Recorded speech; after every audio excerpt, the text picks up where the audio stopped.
दोस्तों, आप सभी को मेरा प्यार भरा नमस्कार। आज हम सीखेंगे कोई भी व्यक्ति वोटिंग के लिए एलिजिबल है या नहीं, तो वो चेक करेंगे जावास्क्रिप्ट की मदद से। तो उसके लिए हमने एक फ़ोल्डर ले रखा है, चेक वोटिंग एलिजिबिलिटी इसके नाम का, और दो फाइल ले रखी है, index.html, दूसरी है script.js। सबसे पहले index.html में हम बेसिक कोड लिखेंगे और इस HTML में हम जावास्क्रिप्ट को लिंक कर देते हैं। और अब हम यहाँ पर एक h2 नाम का टैग लेंगे और उसमें हेडिंग लिखेंगे चेक वोटिंग एलिजिबिलिटी।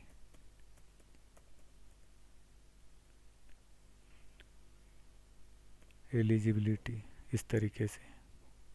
और अब हम यहाँ पर एक लेबल लेंगे और उसमें 4 में लिखेंगे हम यहाँ पर एज इनपुट, और लेबल में लिखेंगे प्लीज़ इंटर योर एज। तो ये लेबल हमारा पूरा हो चुका है। अब यहाँ पर इनपुट लिख देते हैं, इनपुट टाइप में लिख देते हैं नंबर, और यहाँ पर इसको आईडी दे देते हैं। जो 4 लिखा है लेबल में वही आईडी रहेगी, तो एज इनपुट नाम की आईडी हो गई है। और इसमें प्लेस होल्डर दे देते हैं इंटर एज कर देते हैं, और इसको ई को हम कैपिटल कर देते हैं, इंटर एज। और अब हम यहाँ पर एक बटन लेते हैं, बटन का नाम रख देते हैं हम चेक, और यहाँ पर एक फंक्शन इवेंट लगाएंगे ऑन क्लिक इवेंट। बटन में ऑन क्लिक इवेंट लगाएंगे। ऑन क्लिक इवेंट का नाम रख देते हैं, यहाँ पर फंक्शन लिखेंगे तो फंक्शन का नाम होना चाहिए चेक एलिजिबिलिटी। चेक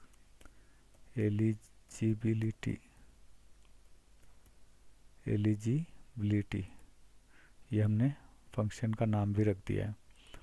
अब यहाँ पर एक लिखेंगे हम रिजल्ट नाम की टैग लिखेंगे, तो उस h1 नाम के टैग लेते हैं और उसमें यहाँ पर आईडी देते हैं रिजल्ट।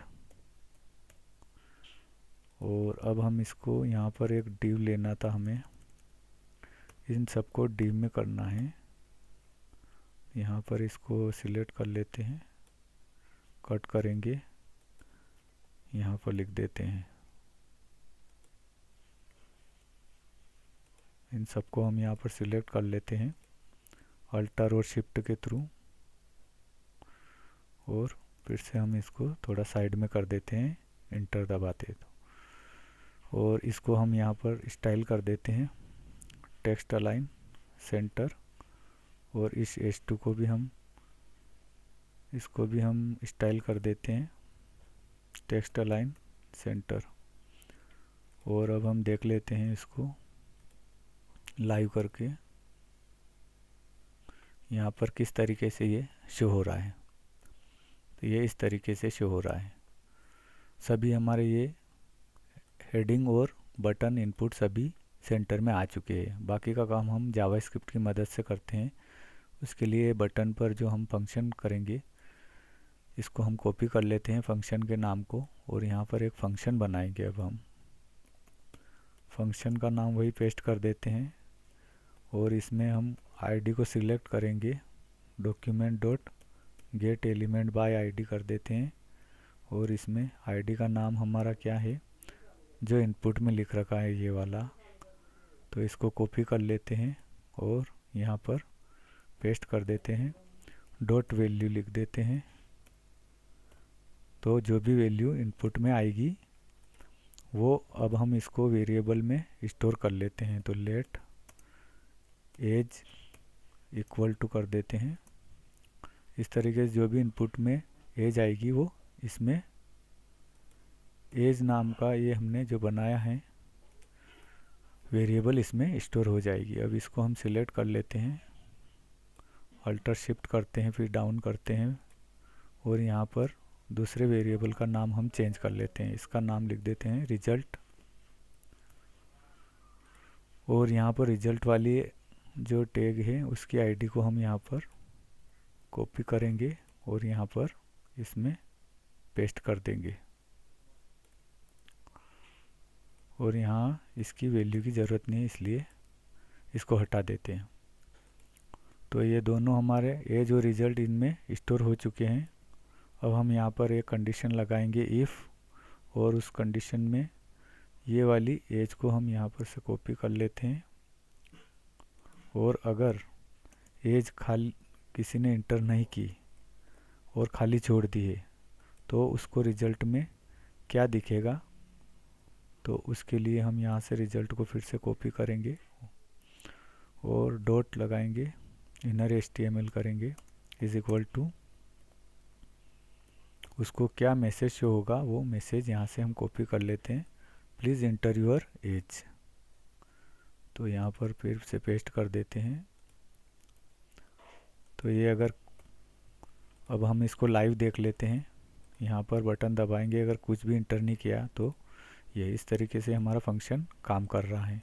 तो ये कंडीशन तो हो चुकी है। अब दूसरी कंडीशन लगाते हैं हम एल्स इफ वाली, एल्स इफ वाली कंडीशन लगाएंगे हम। इसमें लिखेंगे एज, अगर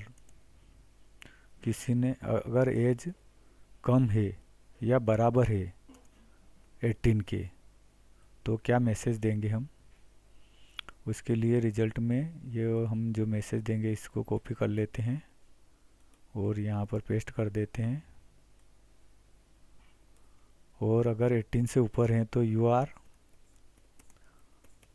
एलिजिबल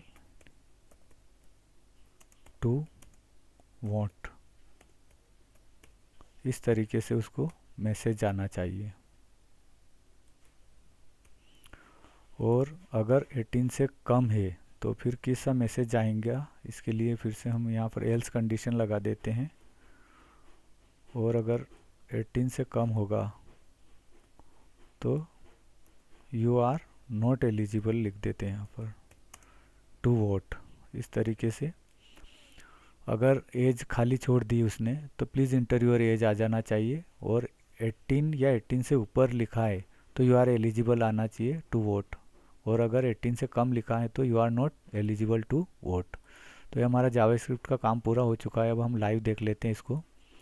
यहाँ पर अगर हमने लिख दिया है 24 तो चेक कर लेते you are eligible to vote, और यहाँ पर लिख दिया हमने 14 you are not eligible to vote.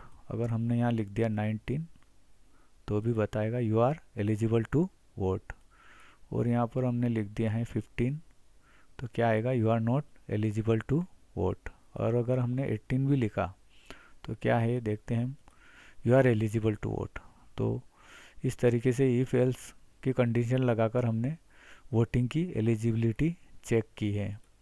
तो आशा है आपको ये इफ़ एल्स और एल्स इफ वाली कंडीशन अच्छे से समझ में आई होगी। धन्यवाद।